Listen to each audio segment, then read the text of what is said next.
This is Politics and Media 101. I'm Jeff Browning. In recent weeks, the Russian military has moved 100,000 troops to its border with Ukraine, raising concerns about whether a full-scale invasion is planned.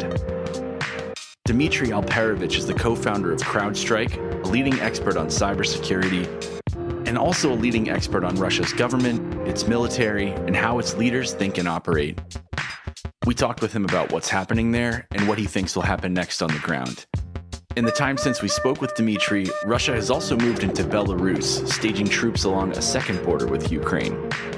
As a reminder, all of our events are taped 100% live. Anyone who wants to can join to ask our guests a question.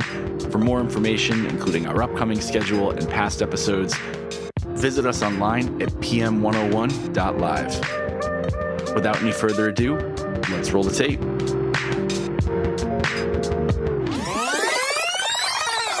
You had a very influential Twitter thread about 3 weeks ago outlining why you're convinced that there probably will be a war between Russia and Ukraine. Could you outline for the audience the evidence that you noticed 3 weeks ago, things that were flying under the radar, and you were able to bring them to the surface?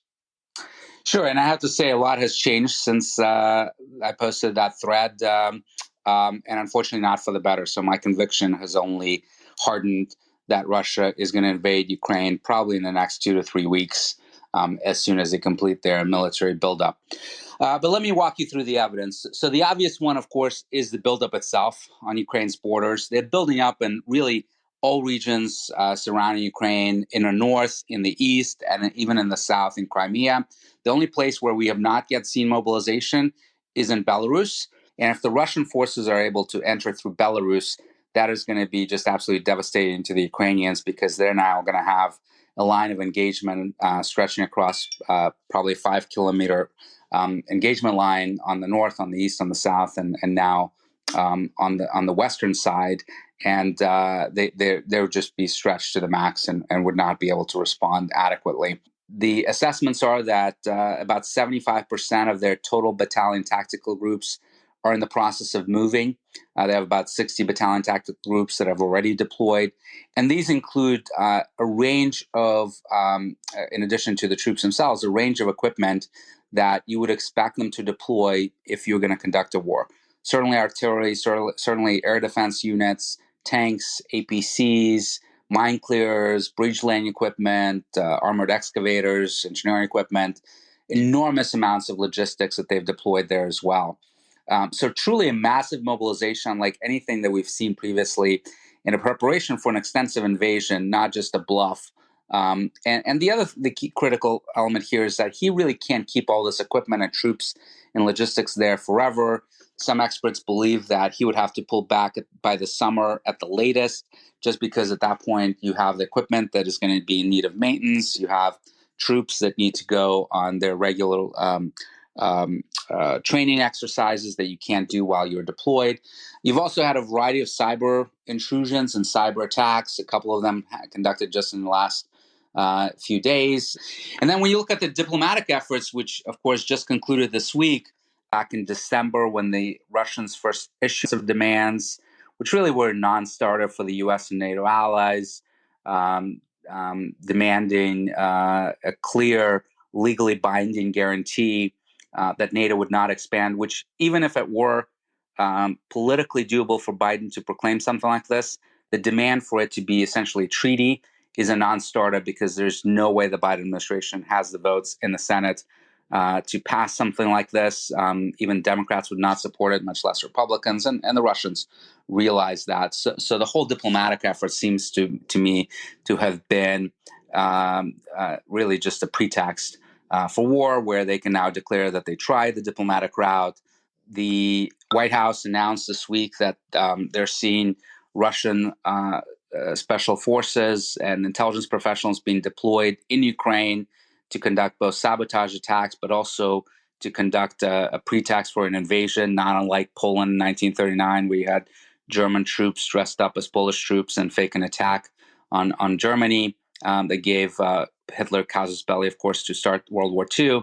And also, they've been really ratcheting up their rhetoric domestically, which you wouldn't need to do if you're just trying to signal to to the West that you're trying to get concessions. The fact that they're preparing the Russian population for war with just constant rhetoric about Ukrainians and quote unquote fascists that run the Ukrainian government is again designed to rile up the population and build support, which is right now very low, frankly, among the Russian population for potential war.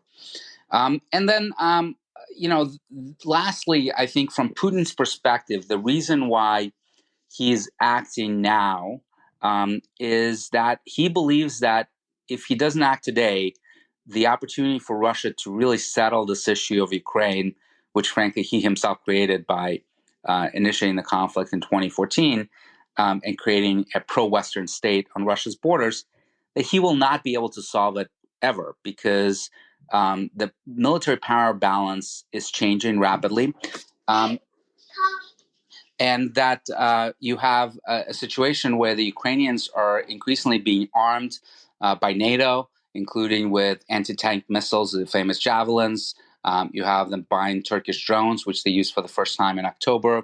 I don't think it's an accident that the buildup started in October and November, just as they were buying and beginning to use those drones. Putin saw how those TBT drones were used very effectively by Turkey and Syria against Assad forces.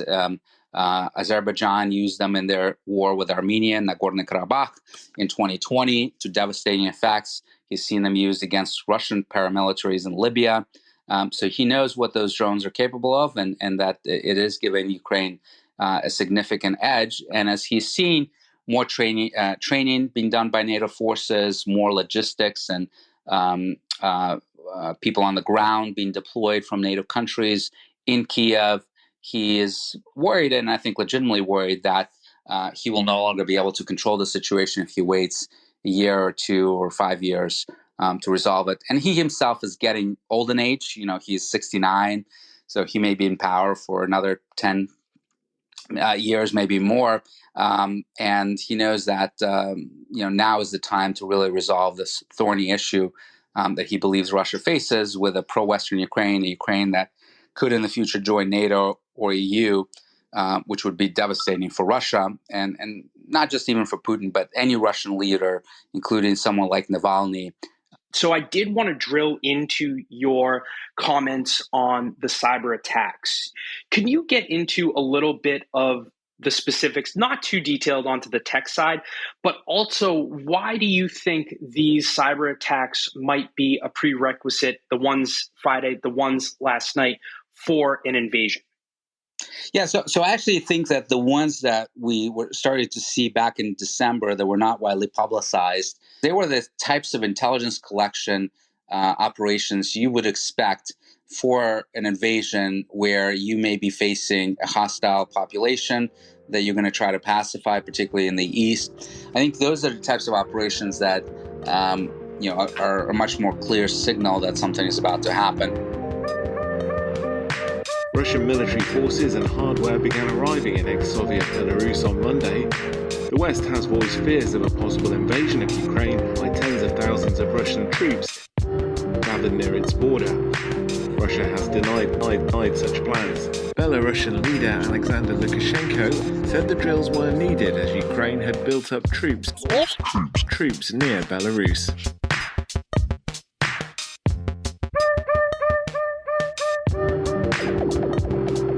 But from your perspective, maybe diplomacy, maybe the deterrent sanctions, and potentially arming Ukraine, what has the Biden administration done right in your eyes?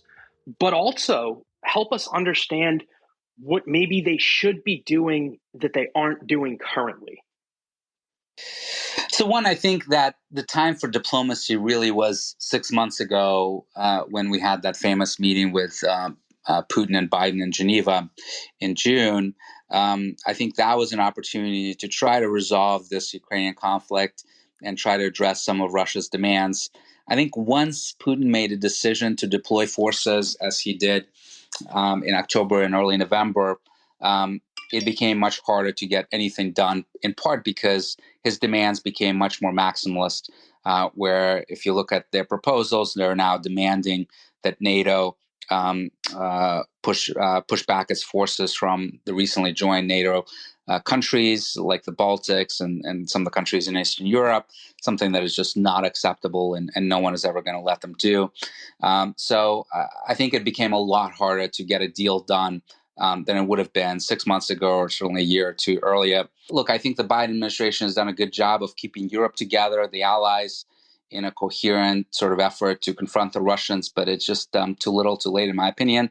And it's not that it's their failure alone. I think it's the failure of the last really 4 administrations having this reckless policy of NATO expansion without thinking about how this provokes the Russians that has led us to this point. Putin knows that NATO will never invade Russia and that there's no offensive threat from that. So how do we reconcile that with the criticism you just levied on the Biden administration and their claims around NATO? Every Russian leader, including Yeltsin, that was ostensibly a friend of the West, even Gorbachev, many in the opposition in Russia, democratic opposition, pro-liberal opposition, are no fans of NATO. And frankly, like when you look at the records, this idea that NATO is a defensive alliance, then what is Kosovo? What is Libya? Those were offensive actions by NATO against countries that did not threaten NATO countries in any way, and yet we used NATO forces to invade them. Now you can say that there were humanitarian reasons and the like to overturn or to take down Gaddafi, to take down Slobodan Milosevic and what he was doing to the Kosovans, but that is not something that the Russians look at and say, wow, this will never happen to us. They're thinking that, what if there is a humanitarian crisis on Russian soil? What if there's another invasion of Chechnya where the Russians are going to indiscriminately killing civilians? Is NATO going to use a humanitarian excuse to do something to them? Do you see this as potentially a large, full-scale invasion where they not only go for just wide swaths of land, but actual population centers that really impact the integrity of the Ukrainian state? So I do. I don't think a limited action, as some have suggested, that maybe it will be a punitive action, such as their war in Georgia that was over in 5 days and kind of was limited to destruction of the Georgian military and then a pullback, is in the cards in part because it won't accomplish anything from Putin's perspective.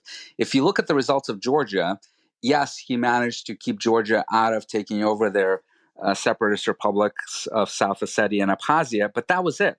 Even Saakashvili, who was the president of Georgia at the time, lasted another 5 years as president.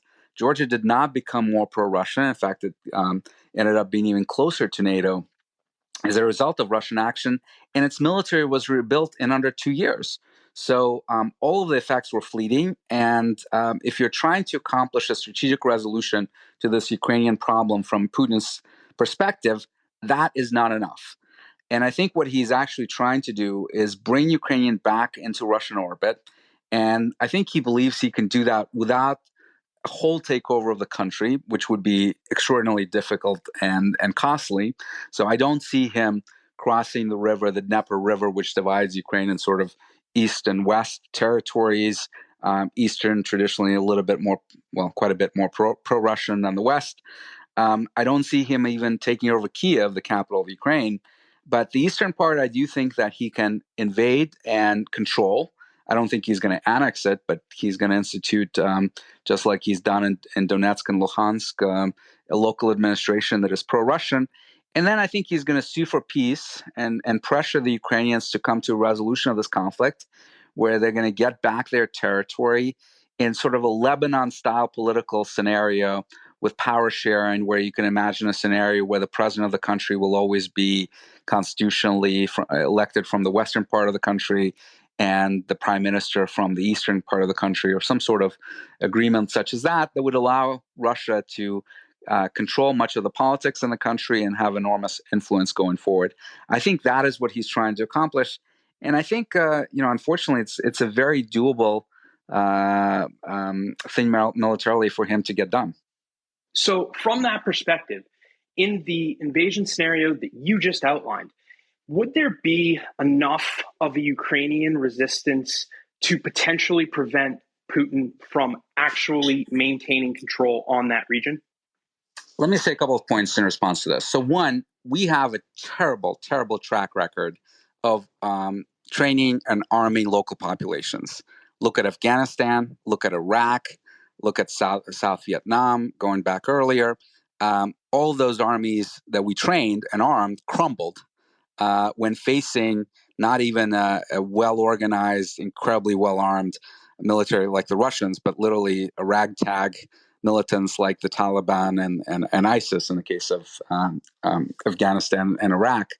So I don't think that our training is going to contribute a whole lot to their ability to confront the Russians. And there's a lot of mirror imaging that's going on here.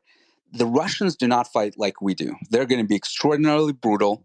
They have the best track record of anyone in the last 50 years on suppressing insurgencies, in part by committing war crimes and killing civilian populations and torture and the like. They've been incredibly effective in Chechnya. Chechnya has essentially been pacified, and you had an extraordinarily capable insurgency there, including a religious insurgency, obviously with Islamists and jihadists that were there, completely eliminated in the last 2 decades, in part with just absolute utter brutality. I recall an article I read in The Guardian that was just so striking. It was in 2015, at the time of the ISIS conflict in Syria, and the Guardian newspaper was interviewing this Chechen jihadist in Istanbul that was on the way to Syria. And they were asking him, you're a Chechen, native Chechen. Why in the world are you going to Syria when you can just fight for your own homeland in Chechnya and fight the Russians? And he literally said, if I stay in Chechnya, I will be dead because I'm holed up in the mountains. The minute I come down from the mountains into the villages, everyone has a mobile phone. They'll immediately call the FSB and they'll shoot me because they know that if they don't give me up, the FSB will come in and massacre the whole village. So they're incredibly effective at suppressing insurgencies. And of course, eastern Ukraine is pretty flat. There's no mountains. And it's much harder to run a counterinsurgency campaign. And by the way, there were people that were opposed to the Russians in Crimea. There were people that were opposed to them in Lugansk and Donetsk. And they were neutralized very quickly. So I'm not saying that the Ukrainians will not fight.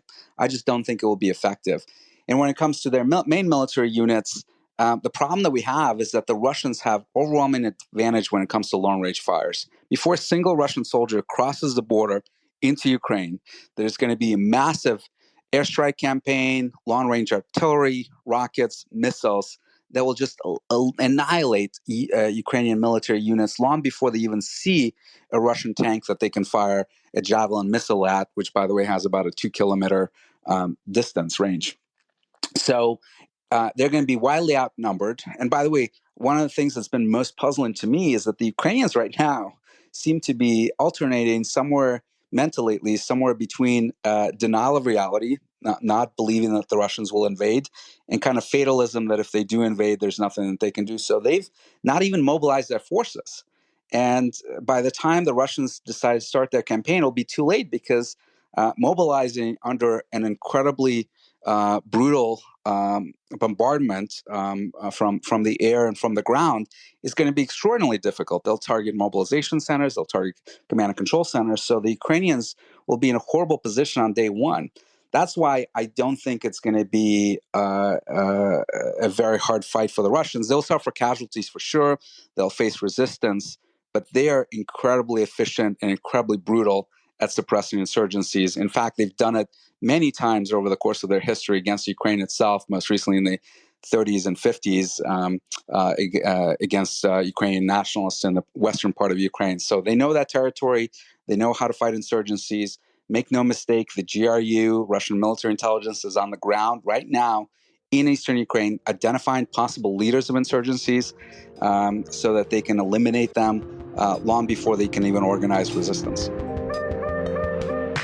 Recent moves of Russian troops into Belarus now, the neighboring country on the other side of Ukraine, sparking urgent concerns about a possible two-pronged invasion. The White House using that phrase, extremely dangerous. What does it feel like to you on the ground?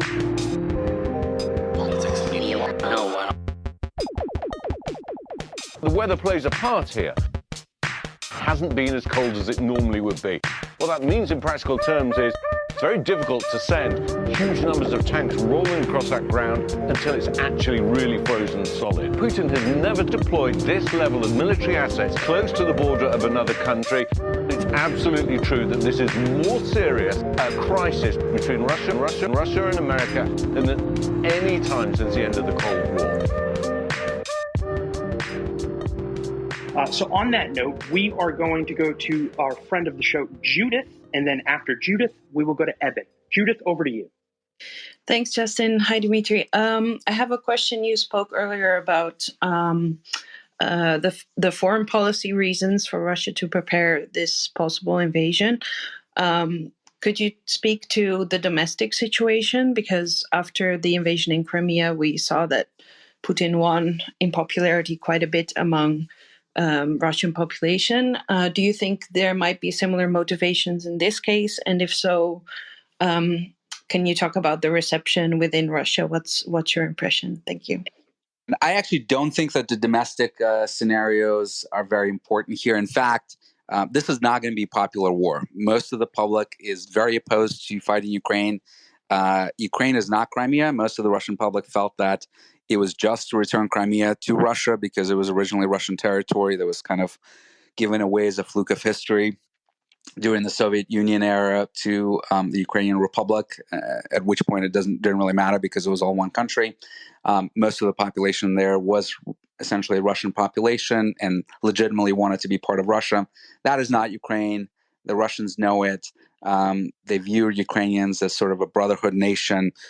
So the idea of Russian soldiers killing Ukrainians or dying while trying to kill Ukrainians is not extremely popular. Is not popular at all, I should say, and is something that Putin is going to have to overcome as he launches this operation. So I think he actually genuinely is doing it for what he believes are strategic reasons for Russia, even in the face of domestic opposition. Now, I don't think that the domestic opposition he's going to face is going to be significant. I don't think there's going to be major protests beyond sort of the minimal liberal opposition that may still exist in Russia.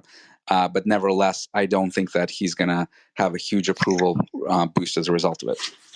We will go to Eben, and then we will go over to Jennifer. What are the opportunities for the U.S. to take offensive cybersecurity action against Russia, for, stepping over this sort of red line that was described by Biden last year? And what are the options? I mean, what can we do practically? And maybe as well, what are we doing, if not publicly, then privately, do you think, on the cybersecurity front? Thanks so much. So unfortunately, our options are not great. Our leverage is very limited. The types of sanctions that we could institute against Russia that would actually hurt are exactly the types of sanctions that would have tremendous blowback on us and our European allies. So the thing that would really get Russia's attention and would be devastating to the economy would be sanctions on their oil and gas industry. Gazprom and Rosneft, they're prominent state-owned oil and gas companies. But the challenge with that, of course, is that one, Europe is wholly dependent on Russian gas. About 35% of their gas comes from Russia. They're in the midst of a cold winter when their supplies are very low. So the idea that you would cut off those supplies is just not palatable to Europeans.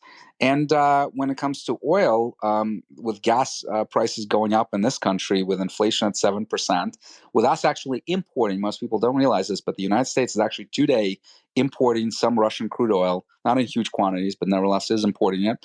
And because oil has sort of a global price to it, any attempt to take Russian oil off the market is going to reverberate in oil prices that we see at our pumps, nevertheless. So I just don't see that in the cards. Similarly, any sanctions against Russian banks, actually cutting them off from the U.S. global financial system, are not going to be palatable because you're going to need those Russian banks to pay the Russians for the oil and gas. Otherwise, they're not going to supply it to you for free. And thus, those will not be on the table. So anything else that we do, there's been talk about cutting them off from SWIFT, the global financial messaging system. That is not going to be very effective because the Russians have their own alternative system. In fact, they've already gotten some German banks to use it. what's going to happen if we cut them off from SWIFT is that all the major national banks will quickly deploy the Russian system because they're still going to need to work with the Russians to pay them for their oil and gas, to get paid for goods and services they sell to Russia, to pay their Russian workers that work for American multinationals. So in a way, you're actually going to promote Russian influence by having their system, which is the alternative to SWIFT, be much more globally deployed. There's going to be probably some other sanctions on oligarchs and people in the Russian government that the Russians are expecting. They've seen those sanctions over the last 7 years. They don't like them.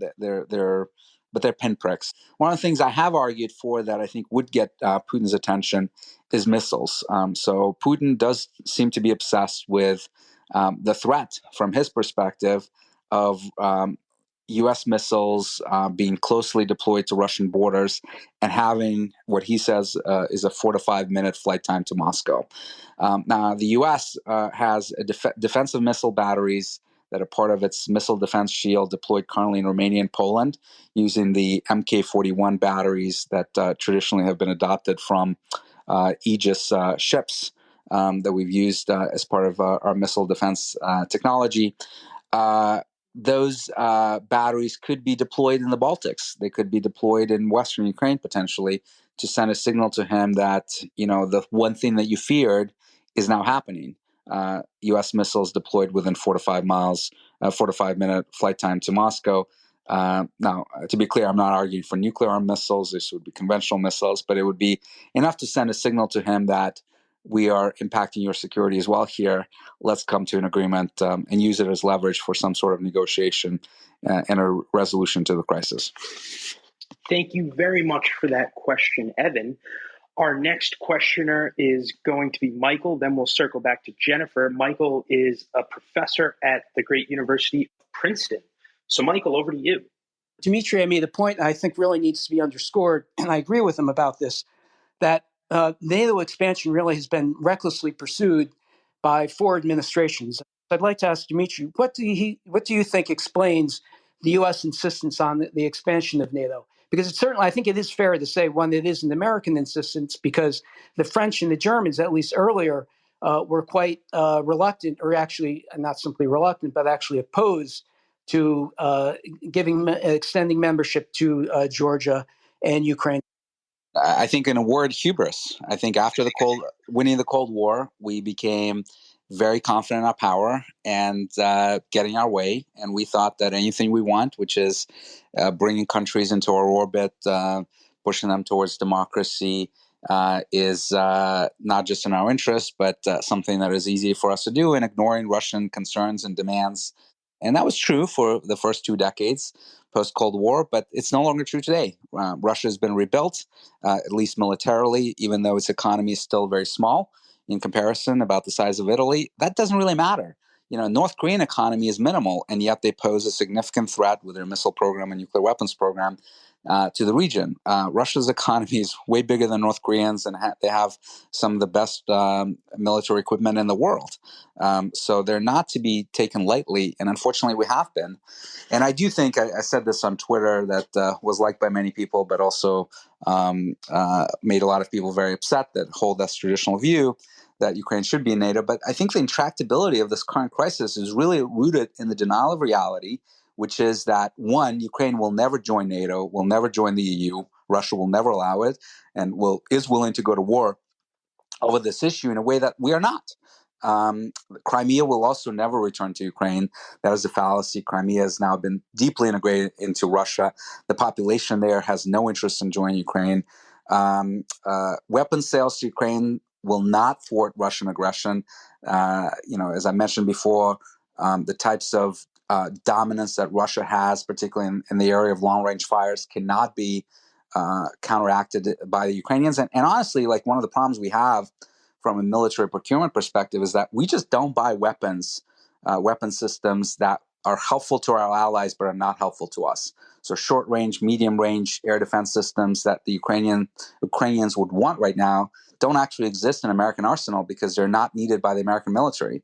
So we often make the mistake, we made it famously in Afghanistan, of trying to train other countries to fight like us. And the problem, of course, is they can't because they don't have our logistics capacities, they don't have our technological expertise, and we don't have the type of cheap and easy weapons that could be useful to our proxies like Ukraine that would be very, very beneficial to them right now.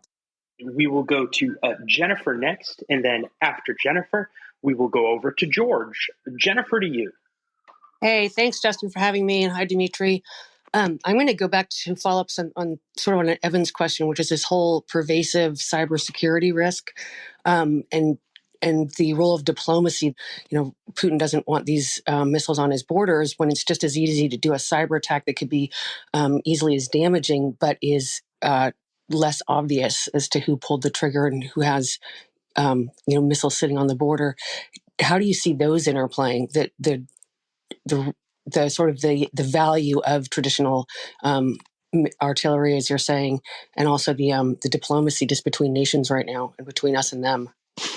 Yeah, I'll say this, and there's been a lot of things that are incorrect, I think, that have been said with regards to the importance of cyber in this coming conflict. Make no mistake about it. If there's an invasion, most of the action will be on the ground in meat space with, ground forces, with artillery, with rockets and missiles and the like, and an air campaign. It'll not be in cyber. I think there will be cyber attacks, potentially like the ones we saw in the last day or so, but there'll be a sideshow. There'll be more for psychological influence, trying to demoralize the Ukrainians, trying to impact their command and control. But most of the effects will be kinetic in nature in order to suppress the Ukrainian forces, eliminate insurgencies, and cyber will play at best a very small supporting function.